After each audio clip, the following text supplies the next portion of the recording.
통해서 지금도 살아 역사하시는 하나님을 여러분들이 확신하고 그 성령님과 함께 동행하면서 하나님 나라 세우는 일에 우리 모든 성도님들이 다 쓰임받게 되시기를 다시 한번 주의 이름으로 축원합니다. 네. 자, 먼저 본문의 내용을 좀 살펴보길 원합니다. 오늘 함께 읽으신 본문에는 바울이 이제 2차 전도 여행 중에 일어난 일입니다. 2차 전도 여행을 하는데 바울은 오늘날로 말하면 튀르키예, 예전에는 터키라고 했는데요, 튀르키예 그 지역에서 복음을 전하고 있었습니다. 근데 바울의 마음은요, 이 튀르키예 지역의 안쪽 내륙 지방으로 가서 복음을 전하길 원했습니다. 왜냐하면 이전에 지나왔던 그 교회가 바울이 복음을 전하고 또 다른 지역으로 옮겨졌지만 또 짧게 전한 그런 그런 교회였고 또 가르침이 있었기 때문에 사도 바울의 마음속에는 돌아가서 그 교회를 단단하게 다시 한번 말씀 교육을 시키고 교회를 좀 세웠으면 좋겠다 하는 그런 마음이 있었던 것 같습니다. 그래서 이 튀르키예 지역에 아시아라는 그런 지역이 이렇게 주라고 이렇게 생각하시면 되는데요. 그 아시아라는 지역으로 이제 갔는데 놀랍게도 성령께서는 그 복음의 문을 열어주지 않으셨습니다. 하나님 가장 기뻐하시는 게 복음 전하는 일인데 복음의 문을 열어주지 않으시는 거죠. 우리가 사람들을 만나서 복음을 전할 때요, 좀 착각하는 게 뭐냐면 어쩌다가 우연찮게 복음을 전했다라고 생각하고 사람들한테 우리가 복음을 전할 때 그냥 어쩌다가 저 사람을 만났다라고 생각할지 모르겠지만 일체의 오차도 없으신 하나님께서는 복음을 전하는 그런 순간에 만나는 사람까지도, 그리고 복음을 전할 때에도 내 마음까지도 주장하셔서 정확한 그런 타이밍에 복음을 전하게 하시는 하나님이신 줄 믿으시기를 바랍니다. 근데 이 하나님이, 이 성령님께서 그렇게 복음의 문을 열어주셨는데 아시아에서 복음을 전하는데 잘 안 되는 겁니다. 사도 바울이 좀 의아해했기죠. 그래서 이 사도 바울은요, 좀 더 북동쪽으로 부르기아와 갈라디아를 이렇게 통과하면서 지나가면서 복음을 전했습니다. 그러나 이상하게 복음의 문이 열리지 않는 것입니다. 그러다가 결국에는 무시아라는 그런 지역에 있는 비두니아라는 곳에 가게 됐는데 그때에 사도 바울은 강하게 깨달았습니다. 성령께서 무엇인가 나를 막으시는구나, 돌아가기를 원하시는구나, 그런 마음을 받았습니다. 그래서 사도 바울은 낙심하지 아니하고 왔던 방향에 완전히 반대로 서쪽으로 그리고 남쪽으로 향하여서 이렇게 성령의 인도하심을 따라서 걸어가게 되죠. 결국에는 어디에 도착했냐면 튀르키예 지역의 가장 서쪽 부분인 드로아라는 지역에 도착하게 됩니다. 앞에 드로아 항구가 있는데요, 앞에는 에게해라는 큰 바다가 있었고 그 바다 너머는 마케도니아, 오늘날로 말하면 그리스라는 지역이 있었습니다. 사도 바울은 복음을 전하고 싶었지만 아직은 그 바다 건너서 그리스 지역 땅에다가 복음을 전할 마음이 아직은 없었습니다. 아시아 지역에서 복음을 전하고 성도들을 세우기를 원했는데요, 그래서 의구심을 가지고 그렇게 성령님께서 어떻게 인도하시는가라는 그런 마음을 가지시고 그렇게 기다리고 있었던 것이죠. 이번에 선교를 가게 된 아반떼 지역이라는 지역은요, 여러분 잘 알고 계신 휴양지인 칸쿤이라는 지역에서 한 30분 정도 떨어진 곳입니다. 휴양지 옆이니까 여러분이 생각할 때 야, 거긴 잘 살겠지, 거기 있는 사람들은 형편이 좋겠지라고 생각할지 모르겠지만 그 휴양지에 있는 그 호텔 라인과 리조트 라인 빼고 그 안에 그 있는 캔쿤 시부터 시작하여서 외곽 지역은 점점점 환경이 눈에 정말 탁 보일 정도로 차이가 나고 굉장히 열악합니다. 우리가 선교하고 돌아온 아반떼라는 지역은요, 칸쿤 시가 끝나는 지역 위치에 있습니다. 그런데 이 지역에 멕시코 사람이 사는 게 아니고요, 어떤 사람들이 사냐면 멕시코 이남에 있는 온두라스, 그 다음에 엘살바도르, 과테말라 사람들이 미국으로 그렇게 들어가려고 했다가 갈 길이 막혀서 자기 본국으로 돌아가지도 못하고, 그래서 결국에는 그렇게 레퓨지, 다시 말해 어떤 난민들로서 미국 입국을 거절당해서 결국에는 그곳에 있는 사람들이었습니다. 자, 그러다 보니까 사람들이 재산도 없고 집도 없고 하니까 생활이 굉장히 낙후합니다. 우리 1970년대 정도, 60년대, 70년대 지방에 있는 작은 시골 도시라고 생각하시면 되겠습니다. 자, 그래서 이제 선교를 우리가 이제 가기 전에 아반떼라는 곳에 교회가 있었는지 또 그곳에 어떤 형편의 사람들이 있는지 우리가 전혀 알지를 못했죠. 자, 이런 상황 속에서 생명의 복음을 전하고 그들을 위로하고 세우기 위해서 우리의 발걸음을 하나님께서 아반떼 지역으로 옮기셨습니다. 코비드가 터지기 전에, 그러니까 코비드는 2019년에 터졌지만 미국에는 2020년 한 3월인가 4월에 맨하탄과 또 시카고 또 LA 이 부분을 대도시를 중점으로 해서 코비드가 시작되었는데요. 그 전에 우리 2019년에 멕시코 선교사님이셨던 원성우 선교사님과 우리 시온제일교회 선교 장로님이신 정일권 장로님께서 칸쿤의 서쪽 도시인 그 메리다라는 지역에서 우리 시온제일교회가 섬길 그런 선교 자매 결혼할 그런 교회를 찾고 계셨습니다. 메리다라는 지역을 돌아다니시면서 찾고 있었는데 오늘 바울이 비두니아 그쪽으로 갔지만 갈라디아 그쪽으로 올라갔지만 성령께서 막으시는 것처럼 이 메리다 지역에서 두 분의 그런 사역들이 잘 열리지 않고 이상하게 인도하시는 다른 방향으로 인도하시는 것을 경험하게 된 것입니다. 결국에는 다시 오른쪽으로 가셔서 아반떼라는 교회를 만나게 하셨는데 이게 참 놀랐습니다. 어떻게 수많은 아반떼 지역이라는 곳에 교회가 뭐 아반떼 우리가 갔던 그런 교회만 있겠습니까? 다른 교회도 있었겠죠. 그런데 왜 하필이면 그 교회에 그 사람들을 만나게 하셨을까?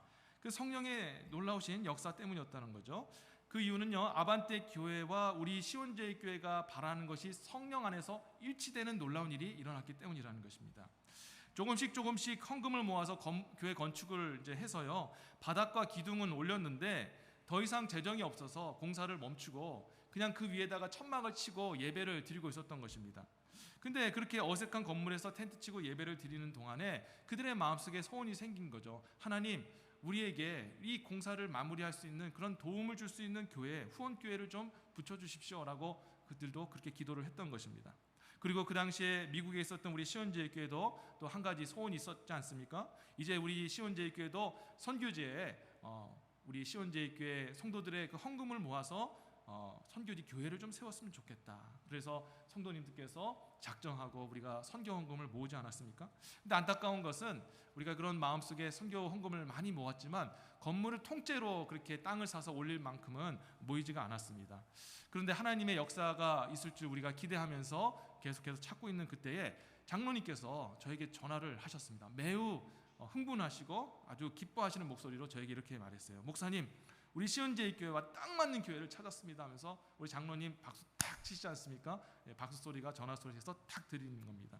어떤 교회입니까? 무슨 교회입니까? 저도 흥분되어서 여쭤보니까 재정 문제로 인해서 공사가 중단된 교회인데 이미 그 교회가 자기의 그런 물질로 땅을 구입을 하였고 건물을 세웠다라는 것입니다. 그러나 그 건물을 마무리하지 못해서 지금 후원교회를 찾고 있다는 거예요. 저는 그 말씀을 들을 때 막 마음에 전율이 임했어요. 와, 성령께서 이렇게 정확하게 역사하시는구나. 수많은 멕시코의 교회가 있고 아반떼 지역의 교회가 있지만 성령께서 서로의 그런 바라고 소원하는 것들이 딱 맞아 떨어질 수 있도록 역사해 주신 그 성령님, 얼마나 정확하고 얼마나 위대하신 성령님이십니까? 성도 여러분, 이 땅을 창조하시고 여러분들을 만드신 성령님께서는 오늘도 저와 여러분 가운데 일하고 계신 줄 믿으시기를 바라겠습니다. 우리의 지혜와 우리의 그런 뛰어난 생각, 우리의 생각보다 더 뛰어나고 더 놀라운 지혜를 가진 성령님께서는 우리가 감히 상상할 수 없을 정도로 정확하고 또 확실하게 주님의 뜻을 이루어 가시고 하나님이 하실 일들을 이루어 가시는 줄 믿으시기를 바라겠습니다. 여러분, 성령을 우리가 믿는 성도들의 삶도 저는 마찬가지라고 봅니다. 어디로 가야 될지 무엇 해야 될지 알지 못하지만 바울과 같이 성령이 나를 인도하신다, 성령께서 인도하시면 반드시 될 것이다 라는 그 확신을 가지고 그렇게 나아갔을 때 주님의 인도하심을 받았던 것처럼 우리 또 시온제일교회가 비록 어떤 교회를 찾아야 될지 어디를 섬겨야 될지 모를 때에 성령께서 정확하게 하나님께서 원하시는 교회를 우리에게 보여주신 것처럼 여러분의 인생도 그렇게 인도하실 줄 믿으시기를 바랍니다. 하나님은 여러분을 만세전부터 창조를 계획하시고 창조하셨고 여러분들을 구원하시기 위해 하나님의 아들 예수 그리스도를 이 땅에 보내시고 그의 생명으로 저와 여러분들을 구원하지 않으셨습니까? 정말 그 어떤 것보다 당신의 아들의 생명으로 저와 여러분들을 구원하신 인생이라면 우리의 인생을 허비되게 내버려 두시겠느냐라는 것이죠. 우리 하나님 아버지는 여러분에게 인생의 모든 계획들을 가지고 계신 줄 믿으시기를 바랍니다. 인생의 고난과 역경이 찾아온다 할지라도 성령이 나와 함께 하시고 나를 인도하시고 반드시 하나님의 그 역사 가운데 내 인생이 쓰인다는 것을 믿는 사람은 인생의 어려움과 또 낙심함이 찾아온다 할지라도 오랫동안 기다리는 시간이 있다 할지라도 절대 낙심하지 않고 슬퍼하지 않습니다. 왜냐하면 그것을 믿는 사람, 성령의 인도하심을 믿는 사람은 전체 인생이 내가 비록 이런 좀 어두운 골짜기를 다니는 그런 어두운 순간이라 할지라도 이것도 하나님의 크신 영광의 일부분이라는 것을 믿고 확신하기 때문이라는 것입니다. 세상 사람들, 하나님을 믿지 아니하고 자기 힘으로 살아가는 사람들은 인생에 어려움이 찾아오고 낙심함이 찾아오면 다 모두가 실망하지 않습니까? 다 실망이다, 다 안 된다, 나는 좌절이다라고 그렇게 아파하고 괴로워하지만 우리 믿는 사람은 절대 괴로워하지 않게 되시기를 바랍니다. 그것마저도 하나님의 그 크신 영광을 이루기 위한 도구이기 때문이라는 것이죠. 그래서 믿는 사람들은 자기 인생을 사랑하는 줄 믿습니다. 자신의 인생을 사람들과 비교해서 난 이거밖에 안 된다, 난 이거밖에 못한다라고 생각하지 아니하고 오히려 하나님을 기대하고 다시 한번 일어나는 성도가 하나님 기뻐하시는 성도인 줄 믿습니다. 자, 두 번째 말씀을 같이 나누겠는데요. 이렇게 바울이 복음 전파 사역에 함께해 주시고 복음의 문을 활짝 열어주신 성령님을 생각하면서 했는데, 복음을 이렇게 전하지 못하게 하시니까, 자신의 그 길을 막으시니까 좀 이해가 되지 않는 것입니다. 하지만 바울은 성령님을 의심치 않았습니다. 의구심은 있었지만, 무슨 일이 있을까, 왜 막으실까 의구심은 있었지만 성령의 인도하심은 믿었습니다. 그래서 결국에는 인도하심을 따라서 갔는데, 그 방금 말씀드린 것 같이 드로아라는 지역에 도착하게 됩니다. 망망대해 바다가 앞에 보이고, 그리고 그 바다 앞에 서서 사도 바울이 무슨 생각을 했을까요? 성령님, 왜 나를 여기까지 인도하셨나요? 도대체 왜 이 트리키에라는 이 땅에 이 서쪽까지 오게 하셨습니까? 도대체 당신의 뜻은 무엇입니까? 라고 그렇게 하나님 앞에 기도했을 것입니다. 자, 그날 밤에 놀라운 일이 일어나게 됐습니다. 바울이 밤에 기도할 때에 바울에게 성령께서 환상을 보여주셨죠. 9절과 10절 내용입니다. 보십시오. 밤에 환상이 바울에게 보이니 마케도냐 사람 하나가 서서 그에게 청하여 가로되 마케도냐로 건너와서 우리를 도우라 하거늘, 바울이 이 환상을 본 후에 우리가 곧 마케도냐로 떠나기를 힘쓰니 이는 하나님이 저 사람들에게 복음을 전하라고 우리를 부르신 줄을 인정함이로라. 아멘. 사도 바울이요, 왜 가야 될지 알지 못했습니다. 그리고 왜 내가 여기 이 바다 항구까지 오게 됐는지 의구심을 가지고 있었죠. 그러나 신뢰하면서 주님께 의탁했을 때 그날 밤에 환상을 보여주셔서 내가 너를 왜 인도하였고 앞으로 내가 해야 될 일이 무엇인지를 보여주지 않으셨습니까? 꿈의 환상에 마케도냐 한 사람을 보여주면서 이 사람이 뭐라고 얘기했습니까? 건너와서 우리를 도와주라. 그 얘기를 들었을 때에 사도 바울은 깨달은 거죠. 나로 하여금, 우리 전도팀으로 하여금 바다를 건너서 저 마케도냐, 유럽이 시작되는 저곳에서 복음을 전하게 하시는구나 하고 하나님 앞에 그 응답을 듣고 감사하고 찬양하며 영광 올려드렸다라는 것입니다. 우리 성령님께서는 뭐든지 하실 수 있는 분인 줄 믿으시기를 바랍니다. 우리 인생에 어떤 절벽이 있다 할지라도, 이게 가능할까라고 생각한다 할지라도 우리 성령님은 하시면 하는 줄 믿으시기를 바랍니다. 멕시코 선교팀이요, 토요일 오전 2시에 한 반쯤에 일어났습니다. 저도 그렇고 우리 동준이도 그렇고 여러분 같이 가신 분도 2시 반에 일어나는 거는 거의 불가능합니다. 특별한 일 아니면은 힘들죠. 근데 선교를 가야 하기 때문에 눈을 비비고 일어났어요. 감사한 것은 우리 김거영 장로님, 우리 또 김건일 장로님, 이호진 집사님께서 그렇게 특별히 라이드를 해주신다고 허락해 주셔서 자발적으로, 저희가 요청도 안 했는데 해주시겠다고 해가지고 일찍 오셔가지고 새벽 3시에 저희를 픽업해서 4시에 뉴욕공항에 이렇게 드랍을 해주셨습니다. 자, 입국 심사를 마치고 들어가기 전에 항상 우리가 하는 연례 행사가 있는데 김밥 먹기입니다. 김밥 먹고요, 물 못 먹으니까 물 뺏기잖아요. 그래서 물 막 마시고 우리가 들어갑니다. 자, 그래서 이제 아침에 배부르게 들어가서 1시에 도착을 했습니다. 오후 1시에 도착을 했는데요, 이제 선교팀이 가가호 방문하면서 이제 복음을 전하게 되었는데, 보통 선교지 가면 첫날은 이제 여장을 풀고 다음 날부터 본격적으로 선교를 준비하기 위해서 조금 쉬면서 준비하는데, 일정이 짧았던 터라 성령께서는 바로 그렇게 전도지로 투입을 하게 하셨습니다. 그런데요, 여러분도 아시다시피 지금 우리 뉴저지 날씨도 굉장히 좀 습기가 차고 더운데 그래도 지치지 않습니까? 거기 내리니까 딱 숨을 쉬는데 그냥 그 더운 그 습기가 확 몰려오면서 서 있는데 막 땀이 주룩주룩 흐르면서 체력이 소진이 되는 겁니다. 저는요, 그 멕시코 사시는 분들이 그런 더운 곳에 살아서 그런 더위는 아무것도 아니라고 생각을 한 줄 알았더니 그분도 막 부채질하면서 무처스 칼로르 그러는 거예요. 이게 무슨 뜻인지 아세요? 저 배운 건데 되게 더워 그런 뜻이에요. 무처스 칼로르 하면서 자기들도 덥대요. 여러분, 거기 원주민도 덥다고 하면 우리 북쪽에서 온 사람들 얼마나 덥겠습니까? 정말 막 땀이 막 콩죽같이 흐르는데 이제 전도를 시작해야 되는데요, 거기에 있는 그 구스타프 목사님이 전도지를 주는 거예요.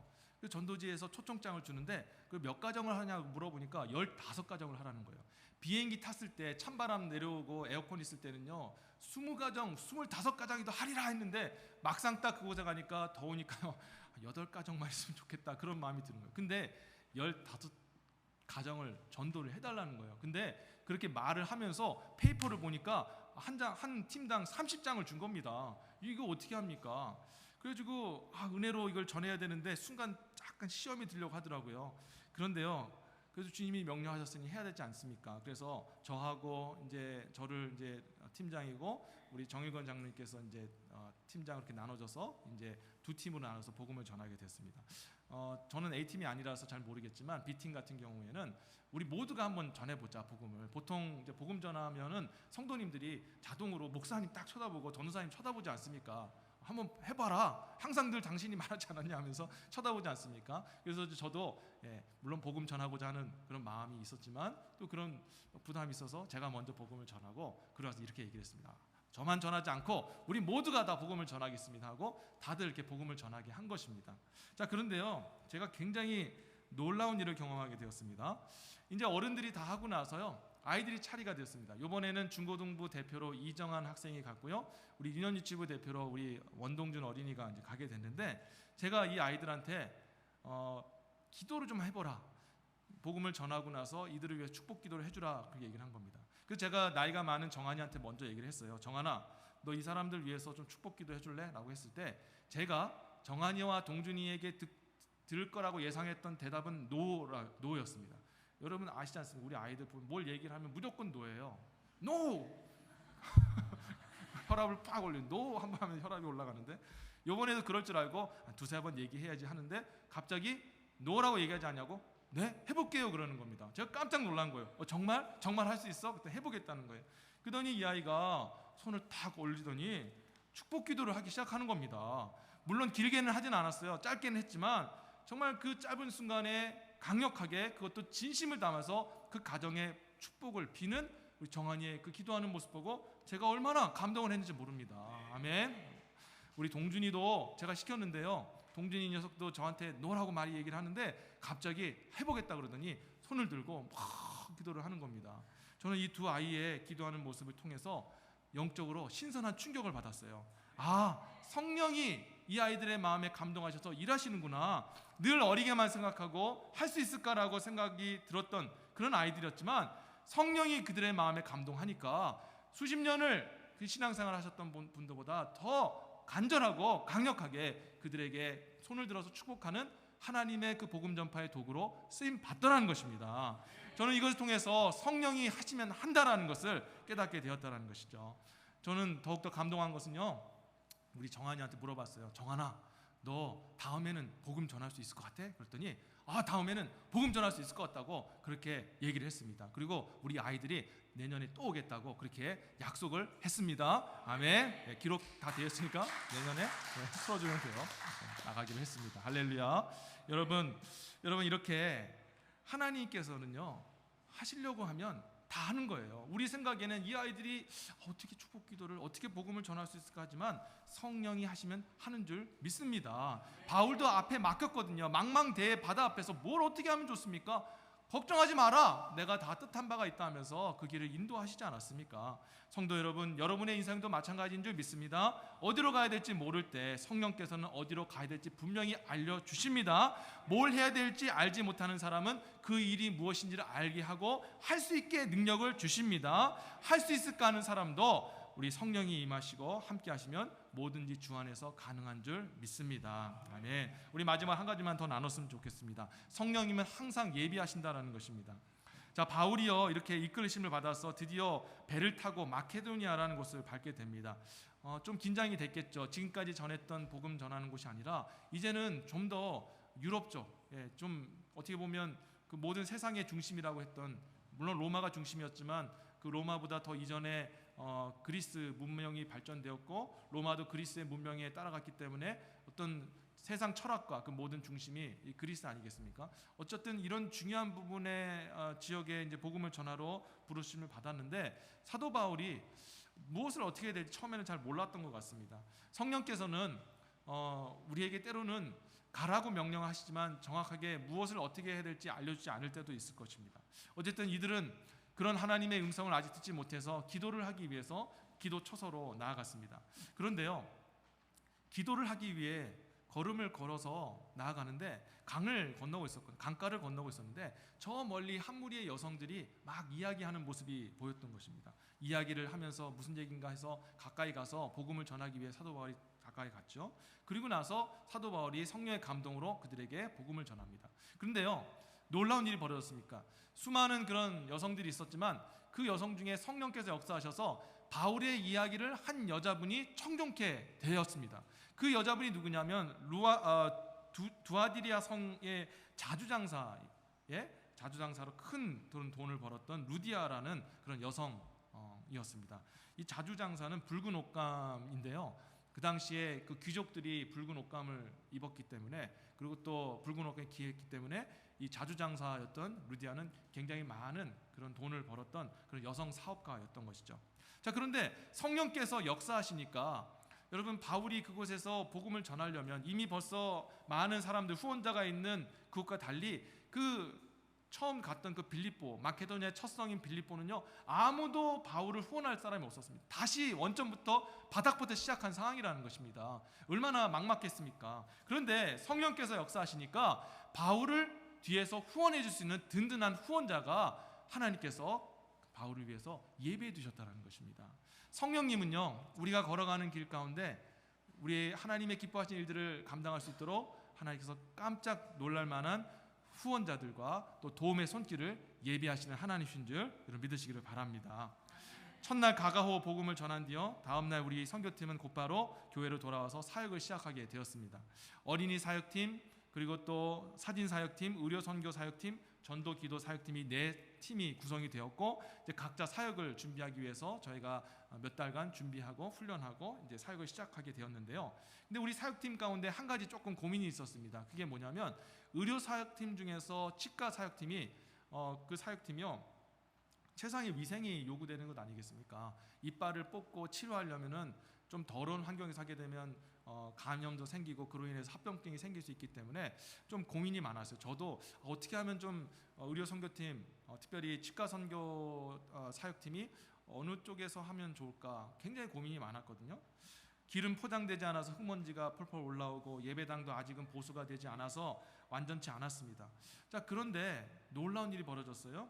아침에 숙소를 이제 나와서 전날 저희가 공항에서 숙소까지 올 때 15인승 밴을 타고 왔습니다. 근데 그 밴이 제가 볼 때, 제가 솔직히 말하면 한 8인승 밴인 것 같아요. 근데 일부러 그 8인승 정도 돼 보이는 그 밴에다가 의자를 막 꾸겨 넣어가지고 15명을 채워 놓은 겁니다. 그래서 우리 벌쓰듯이 그렇게 공항에서부터 선교지 그 숙소까지 오게 됐는데요, 너무 더웠어요. 에어컨도 안 나오고. 그래서 저희가 이제 다음날 갈 때도 아침부터 또 쪼그려져서 가야 되는구나 생각하고 있었는데, 우리 그 밴이 보이지 않고 커다란 관광버스가 보이는 겁니다. 그래서 제가 찾은 거예요. 도대체 우리 밴은 어디 있는가, 왜 이 차가 서 있는가 생각하면서 있었는데, 우리를 드라이브 해주셨던, 운전해 주셨던 그 운전사가 그 버스에서 나오는 겁니다. 그러면서 하는 말이 이 버스가 오늘 여러분이 탈 버스라고 얘기를 하는 겁니다. 깜짝 놀란 거죠. 야, 그래서 제가 하나님 앞에 감사했어요. 하나님, 선교지 가는 길 30분이지만 편하게 가라고 이렇게 버스를 주시는군요 하고 감사하는 마음으로 우리 모두가 이렇게 올라탔는데, 제가 그 발을 딱 딛고 올라서는데요, 정말 더 깜짝 놀랐습니다. 왜 그러냐면요, 그 버스가 일반 버스가 아니라 그 멕시코에서 하는 어떤 봉사단체가 오지를 돌아다니면서 교육을 받지 못하는 아이들에게 교육을 하기 위해서 만들어 놓은 교실 버스였다는 거예요. 의자가 하나도 없고요, 평평하게 이렇게 바닥에 놓였는데, 거기 앞에 TV도 있고, 더욱더 좋은 것은요, 에어컨이 그냥 확 내려오는데 그 자리에 밑에 있으면 얼어 죽을 정도로 시원한 에어컨이 들어온 거예요. 그때 저희 선교팀이 박수를 치면서 하나님께서 이것을 의료 선교, 특별히 치과 선교를 위해서 준비하셨다는 것을 듣고 너무너무 하나님 앞에 크게 영광의 박수를 올려드렸다는 것입니다. 얼마나 정확하십니까? 우리는 그 버스를 요청한 것도 아닙니다. 그런데 그 운전자의 마음에 감동이 되어서 자기가 버스를 바꾼 거예요. 우리가 얼마나 불쌍하게 찌그러져 왔는지 그 사람도 불쌍했는지 바꿔주신 겁니다. 그런데 그 많은 버스 중에 어떻게 그 버스 중에 그렇게 의료 선교를 할 수 있는 그 넓은 장소가 있고 시원한 에어컨이 나오는 최상의 그 의료 버스가 준비되어 있느냐라는 것이죠. 우리는 그 우리 선교팀은 그 모습을 보면서 성령님이 다 예비하시는구나. 복음을 전하기 위해서 주의 기뻐하시는 일들을 위해서 성령께서 하나하나 다 예비하시는구나 라는 것을 깨닫고 그 성령의 인도하심에 감사와 찬양을 올려드렸던 것입니다. 성도 여러분, 여러분의 인생에 크고 작은 문제가 있다 할지라도 우리 하나님은 저와 여러분에게 모든 좋은 것들을 이미 예비하신 줄 믿으시기를 다시 한번 주의 이름으로 축복합니다. 아멘. 하나님은요, 이벤트의 하나님이셔요. 우리의 아버지 하나님은 저와 여러분의 인생에 여러분들이 기뻐하고 감격하고 깜짝 놀랄 만한 그런 좋은 것들을 이벤트로 이미 다 준비해 놓으셨습니다. 주님을 믿고 신뢰하면서 그렇게 주님과 함께 동행하며 나아가면 하나님이 때도 우리가 예상하지 못한 그 아버지 놀라운 때에 주님께서 가장 좋은 선물로 우리를 기쁘게 하고 하나님 앞에 영광을 올려드릴 수 있도록 저와 여러분들의 인생을 인도해 주실 줄 믿습니다. 이제 말씀을 제가 맺도록 하겠습니다. 우리와 함께 하시는 성령님은 우리의 인생길을 인도하시는 하나님이십니다. 성령님은 불가능한 일을 가능케 하시고 성령님은 필요한 것들이 있을 때 우리에게 선물과 같이 그 모든 필요한 것들을 공급해 주시는 하나님이십니다. 이러한 살아계신 하나님, 우리와 함께 하시는 성령님이 선교지에만 역사하는 것이 아니라 오늘날 바로 살고 있는 이 땅, 우리가 살고 있는 가정과 우리 직장에 함께하는 모든 공동체 가운데 여전히 함께하여 주심을 다시 한번 믿으시기를 바라겠습니다.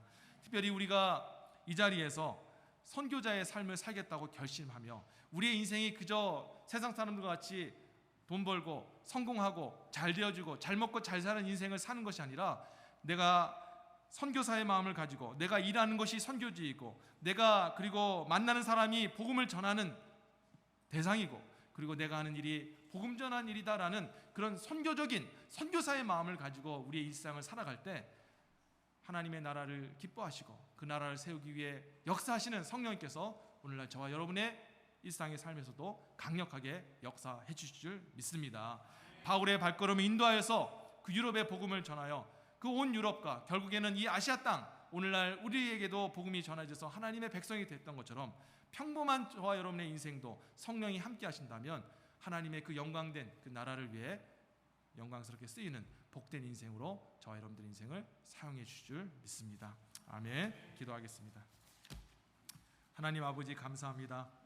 오늘 하나님 바울의 그 선교 일정을 통하여서 하나님 우리 또 시온 아반떼 선교팀에 역사하셨던 그 하나님의 일하심을 우리가 높이고 찬양한나이다. 하나님 아버지여 영광 받아 주옵시고 오늘 우리 이 말씀을 듣는 성도님들에게 우리의 삶 가운데 함께 하시는 성령님을 기대하고 믿고 신뢰하며 나갈 수 있는 성도님들 다 되게 하여 주시옵소서. 아버지 우리 성령님은 우리와 함께 하십니다. 우리를 절대 버리지 아니하십니다. 우리를 반드시 인도하여서 천국으로 인도하실 줄 믿습니다. 그 하나님 믿고 인생에 어려움이 찾아오고 낙심이 찾아오고 곤란한 일이 찾아온다 할지라도 절대 실망하지 말고 주님과 함께 이겨나가게 하시고 끝까지 승리하게 하여 주시옵소서. 감사하옵고 이 모든 말씀 예수 그리스도의 이름으로 기도드립니다. 아멘.